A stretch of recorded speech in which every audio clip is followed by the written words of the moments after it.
Serbia নিয়া যত মাথা ব্যথা, কানাডা যাওয়ার জন্য এত মাথা ব্যথা নাই। যেমন ইউটিউবাররা তেমন দর্শকেরা প্রতিদিনই এম্বাসি আপডেট চান। আসলে কি প্রতিদিনই এম্বাসি আপডেট আসে? ইউটিউবে সার্চ করলেই প্রতিদিনই কেউ না কেউ এম্বাসি আপডেট দিচ্ছে এবং সেই আপডেট কেউ না কেউ প্রতিদিনই দেখছে। আসলে কি প্রতিদিন এম্বাসি আপডেট দেওয়া সম্ভব? যাই হোক, আমি আর কথা বাড়াচ্ছি না। চলুন ভিডিওটি শুরু করা যাক। আশা করি যে যার অবস্থানে আছে নিজের চাহিদাকে কমান, অবশ্যই ভালো থাকবেন। যে যেখান থেকেই দেখছেন বিশেষভাবে অনুরোধ রইল আমার ইউরোপ সিএম চ্যানেলটা সবাই একটু সাবস্ক্রাইব করে দেবেন। অনেকেই ৩-৪ মাস জমা দিয়েছেন, তাদের পারমিট গুলো এখনো আসেনি। সবাই আমাকে প্রশ্ন করছেন যে পারমিট গুলো কখন পাবো। আশা রাখি ১৫ তারিখের পর থেকে আপনারা ফেব্রুয়ারির ১ম সপ্তাহের ভিতরে অনেকেই যদি এজেন্সি ভালোভাবে কাজ করে থাকে পারমিট গুলো পাবেন। যাদের অ্যাপ্রুভ হয়নি তাদের অ্যাপ্রুভটা কবে হবে এই বিষয়টা সবাই জানার জন্য আগ্রহী। অ্যাপ্রুভ বিষয়ে আমার চ্যানেলে একটি ভিডিও আছে, অবশ্যই আপনারা দেখে আসবেন। আর তারপরেও আজকের ভিডিওতেও বলে দিচ্ছি, যদি ভালো কোম্পানি থেকে পারমিট ইস্যু না করেন তাহলে অ্যাপ্রুভ হতে অনেকটাই দেরি হবে। যদি সাপ্লায়ারে হয় তাহলে তো বুঝতেই পারছেন কত দেরিতে অ্যাপ্রুভ হবে।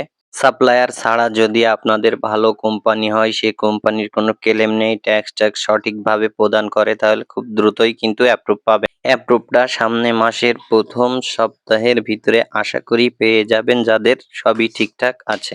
এম্বাসি আপডেট নিয়েই জানার সবচেয়ে বেশি দরকার, সেটা হলো ১০ তারিখে কিন্তু কোনো পাসপোর্ট ডেলিভারি হয়নি। ১৫ তারিখের পর থেকে পাসপোর্টগুলো ডেলিভারি হবে।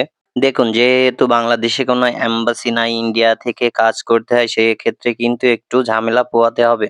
আপনি চাইলেই আপনার ইচ্ছামতো কিন্তু কোনো কিছুই হবে না, কারণ রোমানিয়াতে যারা পাসপোর্ট জমা দিত তারাও কিন্তু দীর্ঘদিন সময় নিয়ে পাসপোর্ট এম্বাসিতে জমা দিতে এবং তারাও একসময় কিন্তু ভিসা পেয়েছে। বর্তমানে সার্বিয়ার ভিসা কিন্তু অনেকটাই স্লো হয়ে গেছে, যাকে বলা চলে একেবারেই ভিসা হচ্ছে না।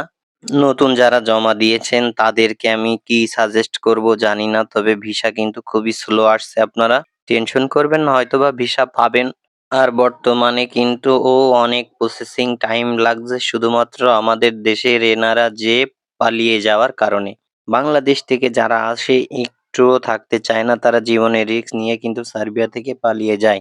তাই যারাই আসবেন সতর্ক থাকবেন। আপনার সাথে কেউ চলে যেতে চাইলে অবশ্যই আপনার কোম্পানিকে জানাবেন যে ও চলে যেতে চায়, তাহলে তারাই ব্যবস্থা নিবে। তাদের জন্য কিন্তু আপনারা রেপুটেশন খারাপ করবেন না, আপনাদের নিজেদের ভাগ্য নিজেরা নষ্ট করবেন না। যদি পারমিটটি চেক করতে দিতে চান তাহলে অবশ্যই আমার ফেসবুক লিংক থাকবে, সেখানে দিবেন, চেক করে দিব।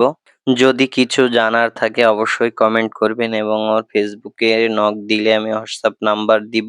আপনারা সেখান থেকেও আপনাদের তথ্য জানতে পারবেন। যেটা আপনার অজানা আছে সেটার জন্য কমেন্ট করুন, অবশ্যই ভিডিও পাবেন। আজকের ভিডিওটা এ পর্যন্তই, আবারও নতুন কোনো ভিডিও নিয়ে আসবো আপনাদের কমেন্ট অনুযায়ী।